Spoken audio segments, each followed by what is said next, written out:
Hi ನಮಸ್ತೆ. ಇದು ಭಾನುವಾರದ ಮಿನಿ ಲಾಗು. ಭಾನುವಾರ ಬೆಳಗ್ಗೆ ನಾನು ರೊಟ್ಟಿ ಮಾಡಿ ಬದನೇಕಾಯಿ ಚಟ್ನಿ ಮಾಡಿದ್ದೆ. ಭಾನುವಾರ ಅಂದರೆ ಸ್ವಲ್ಪ ಎದ್ದೇಳೋದು ಲೇಟ್ ಅಲ್ವಾ, ಎದ್ದಿರೋದು ಲೇಟು. ಮಕ್ಕಳು ಲೇಟಾಗಿ ಎದ್ದರು. ಅವ್ರಿಗೆ 11 ಗಂಟೆಗೆ ಡ್ಯಾನ್ಸ್ ಕ್ಲಾಸ್ ಇರೋದು. ಅದಕ್ಕೆ 11 ಗಂಟೆಗೆ ಡ್ಯಾನ್ಸ್ ಕ್ಲಾಸ್ ಇರೋದು ಅಂತ ಹೇಳ್ಬಿಟ್ಟು ತಿಂದುಬಿಟ್ಟು ಬೇಗ ಹೋದರು ಡ್ಯಾನ್ಸ್ ಕ್ಲಾಸಿಗೆ. ಯಾಕೆ ಅಂತಂದರೆ ಅವರಿಗೆ ಡ್ಯಾನ್ಸ್ ಕ್ಲಾಸ್ ಪ್ರೋಗ್ರಾಮ್ ಇದೆ. ಪ್ರೋಗ್ರಾಮಿಗೋಸ್ಕರ ಪ್ರಾಕ್ಟೀಸ್ ಎಲ್ಲ ಇರುತ್ತಲ್ವ, ಸ್ವಲ್ಪ ಜಾಸ್ತಿ ಇರುತ್ತೆ. ಅವ್ರು ಬರೋದು ಲೇಟ್ ಆಗುತ್ತೆ. ಅದಕ್ಕೆ ಬೆಳಗ್ಗೆ ತಿಂದುಬಿಟ್ಟೇ ಹೋಗ್ತಾರೆ, ಇಲ್ಲಾಂದ್ರೆ ಹಸಿವಾಗುತ್ತೆ ಅಂತ ಹೇಳ್ಬಿಟ್ಟು. ಇಲ್ಲಿ ನಮ್ಮ ಮನೆ ಹತ್ರ ಇರೋರು ಮೂರು ಜೊತೆ ಡ್ರೆಸ್ ಕೊಟ್ಟಿದ್ರು ಸ್ಟಿಚಿಂಗ್ ಮಾಡಿ ಅಂತ ಹೇಳ್ಬಿಟ್ಟು. ನಾನು ಒಂದು ವಾರನೇ ಆಗಿತ್ತು ಸ್ಟಿಚಿಂಗ್ ಮಾಡಿರಲಿಲ್ಲ. ಇವಾಗ ಸ್ಟಿಚಿಂಗ್ ಮಾಡೋಣ ಅಂತ ಹೇಳ್ಬಿಟ್ಟು ಮಾಡ್ತಾಯಿದ್ದೀನಿ. ಕೆಲಸ ಇತ್ತು, ಬಟ್ ಆದರೂ ಪರವಾಗಿಲ್ಲ ಅಂತ ಹೇಳ್ಬಿಟ್ಟು ಮಾಡ್ತಾಯಿದ್ದೀನಿ ಇವಾಗ. ಅದೆಲ್ಲ ಆದಮೇಲೆ ಚಿಕನ್ ಕಬಾಬ್ ಮಾಡಿ ಅಂತ ಅಂದರು ಮಕ್ಕಳು.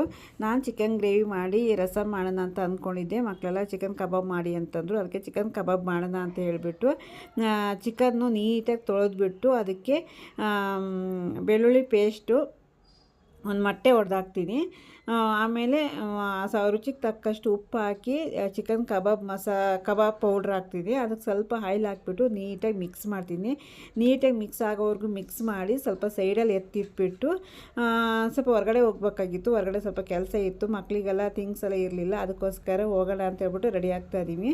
ಮಕ್ಕಳು ಇಬ್ಬರು ಬರ್ತಾ ಇಲ್ಲ, ನಾವಿಬ್ಬರೇ ಹೋಗ್ತಾ ಇದ್ದೀವಿ. ಹೋಗೋದಂತ ಹೊರಟ್ವಿ, ಅಷ್ಟೊತ್ತಿಗೆ ಮಳೆ ಬಂತು. ಸ್ವಲ್ಪ ಮಳೆ ಕಮ್ಮಿ ಆದಮೇಲೆ ಹೋಗೋಣ ಅಂತ ಹೇಳ್ಬಿಟ್ಟು ವೆಯ್ಟ್ ಮಾಡ್ತಾಯಿದ್ದೀವಿ. ಇದು ಡೀಟೇಲ್ ವಿಡಿಯೋ ಏನಾದ್ರು ಬೇಕು ಅಂತ ಅಂದರೆ ಲಾಂಗ್ ವಿಡಿಯೋದಲ್ಲಿ ಹಾಕಿರ್ತೀನಿ, ಚೆಕ್ ಮಾಡ್ಕೊಳ್ಳಿ.